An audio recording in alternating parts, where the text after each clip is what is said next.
पुण्यातील जंगली महाराज रोडवर 2012 साली साखळी बॉम्बस्फोट झाला होता। त्यानंतर एटीएसनं देशभर छापे टाकून काहींना अटक केली होती। तर दहशतवाद्यांना शस्त्र पुरविल्याच्या संशयावरून श्रीरामपूरचे असलम शब्बीर शेख उर्फ बंटी जहागीरदारलाही अटक झाली होती।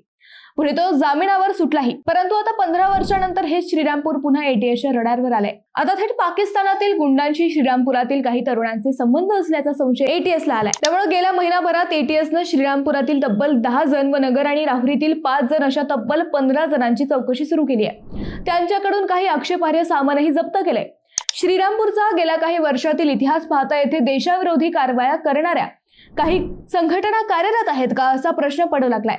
त्यामुळेच महाराष्ट्र दहशतवाद विरोधी पथक व थेट केंद्रीय दहशतवादी विरोधी पथक आता दोन्ही यंत्रणांचं श्रीरामपूरवर बारीक लक्ष असल्याचं सांगितलं जात आहे। गेल्या काही वर्षात श्रीरामपूर हे मालेगाव आणि संभाजीनगर पेक्षाही जास्त खतरनाक बनत चालल्याच्या चर्चा होत आहेत। नेमकं काय आहे हे धडकी भरवणारं प्रकरण हेच आपण या व्हिडिओतून पाहणार आहोत।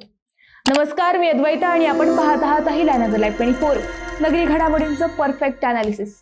श्रीरामपूर मधील बंटी जहागीरदार याच्यासाठी एटीएसचं पथक पहिल्यांदा नगर जिल्ह्यात आलं होतं।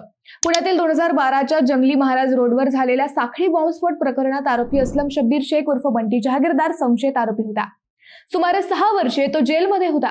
महाराष्ट्र एटीएसनं त्याला जानेवारी 2013 मध्ये बेकायदेशीर शस्त्र पुरवठ्याच्या आरोपाखाली अटक केली होती। त्यानंतर ऑक्टोबर 2015 मध्ये हायकोर्टाने त्याला पहिल्यांदा जामीन दिली। वर्ष 2019 मध्ये जामिनाच्या अटींचे उल्लंघन केल्यामुळे एटीएसच्या मागणीवरून हायकोर्टाने त्याचा जामीन रद्द केला।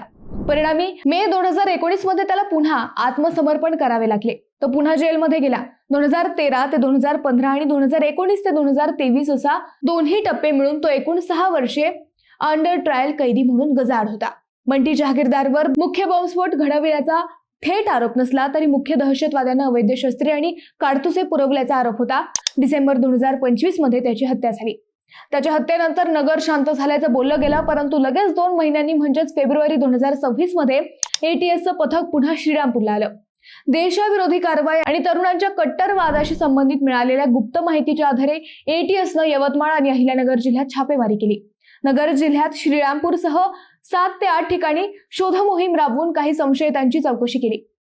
त्यानंतर मे महिन्यात देशातील विविध तपास यंत्रणा पुन्हा अलर्ट मोडवर आल्या। मे महिन्याच्या अखेरीस दिल्लीत काही संशयितांना ताब्यात घेतलं गेलं।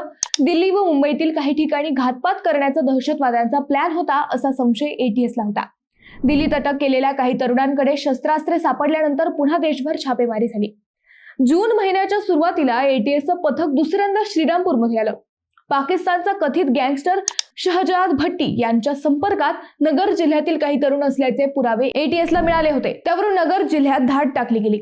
श्रीरामपूर शहरातले 3 व तालुक्यातला 1 अशा 4 जणांची दिवसभर चौकशी करून एटीएसनं काही संशयित mobile, SIM card, laptop, computer जप्त केले। त्यानंतर महिनाभर या सर्व तरुणांवर पाळत ठेवली। त्यात पुन्हा काहीतरी संशयास्पद आढळल्यानंतर पुन्हा 2 दिवसांपूर्वी म्हणजेच 10 जुलैला एटीएसनं श्रीरामपूर, राहुरी व नगर शहरात एकाच वेळी छापे टाकले।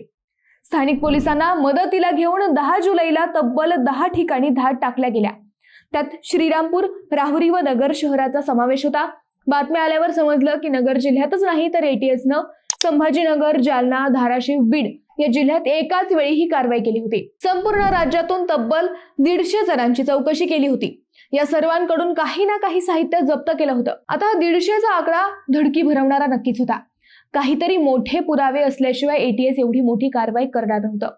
टेन्शन तेव्हा वाढलं जेव्हा त्या 150 जणांत नगर जिल्ह्यातील 15 जणांचा समावेश असल्याच्या बातम्या समोर आल्या। त्यात नगर शहरातील 2, राहुरी तालुक्यातील 2 व श्रीरामपूर शहरातील 6 जणांचा समावेश होता। गेल्याच महिन्यात श्रीरामपुरातील 4 जणांची चौकशी झाली होती। आता पुन्हा या 10 जणांची चौकशी झाल्यामुळे नगर शहर थेट राज्यात चर्चेत आलं। एकट्या नगर जिल्ह्यात तब्बल 15 संशयित आहेत। या तरुणांनी काय केलं ते त्याहून भयंकर होतं। सूत्रांच्या माहितीनुसार शहजाद भट्टी हा पाकिस्तानातील लाहोरचा रहिवासी असून तो कुख्यात गुंड व दहशतवादी कारवाया करणारा मास्टर माइंड आहे। सध्या दुबईत राहून तो भारताविरोधी नेटवर्क चालवतोय।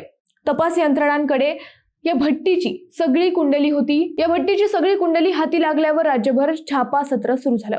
सोशल मीडियावर प्रसिद्धी, फॉलोअर्स आणि आर्थिक आमिषांच्या माध्यमातून या भट्टीने नगर जिल्ह्यातील काही तरुणांशी संपर्क केल्याचे प्राथमिक तपासात समोर आलंय। भट्टी हा कट्टरतावाद, हेरगिरी तसेच विविध गुन्हेगारी कारवायांसाठी या तरुणांना प्रवृत्त करण्याचा प्रयत्न करत असल्याचा संशय सुरक्षा यंत्रणांना आहे। त्यामुळे 10 जुलैला टाकलेल्या छाप्यात नगर जिल्ह्यातील 10 तरुणांकडून त्यांच्या मोबाईल फोनमधील सोशल मीडिया अकाउंट्स, चॅट, संपर्क, डिजिटल व्यवहार आणि अन्य ऑनलाईन हालचालींची तपासणी करण्यात आली. तसेच फॉरेन्सिक तपासणीसाठी काही इलेक्ट्रॉनिक उपकरणेही ताब्यात घेण्यात आली आहेत. तपास यंत्रणांकडून विशेषतः पाकिस्तानी गँगस्टर शहजाद भट्टी आणि त्याच्याशी संबंधित असल्याचे सांगितल्या जाणाऱ्या डोगर गँगशी संबंधित सोशल मीडिया अकाउंटचा मागोवा घेतला जात आहे. त्या संदर्भातील डिजिटल पुरावे गोळा करण्याचे काम सुरू आहे. ATS कडून जप्त करण्यात आलेल्या मोबाईल, लॅपटॉप आणि अन्य डिजिटल उपकरणांचे तांत्रिक विश्लेषण सुरू असून सोशल मीडिया अकाउंट, संपर्क आणि डिजिटल व्यवहाराची सखोल पडताळणी केली जात आहे. तपास पूर्ण झाल्यानंतरच संबंधितांवर पुढील कायदेशीर कारवाईबाबत निर्णय घेतला जाणार असल्याचे सूत्रांनी सांगितले आहे. हे सगळं गंभीर आहे. ATSच्या कारवाईनंतर हे समजतं हे त्याहून भयंकर आहे. देशभरात कुठेही काहीही झालं तरी त्याचे धागे दोरे थेट श्रीरामपूर पर्यंत कसे येतात हा प्रश्न पडू लागलाय. स्थानिक पोलिसांना या संशयितांच्या हालचाली, देहबोली समजत नाही म्हटल्यावर स्थानिक पोलीस करतात काय असं विचारलं जाऊ लागलंय. स्थानिक पोलिसांनीही गुप्त यंत्रणा व खबऱ्यांमार्फत सर्व संशयितांच्या हालचालींवर लक्ष ठेवणं आवश्यक आहे. मित्रांनो, तुम्हाला हा विषय कसा वाटला हे आम्हाला कमेंट करून नक्की कळवा. शिवाय व्हिडिओ आवडला असेल तर चॅनलला सबस्क्राईब करून व्हिडिओला लाईक करायला विसरू नका. पुन्हा भेटू नव्या विषयावर. तोपर्यंत धन्यवाद.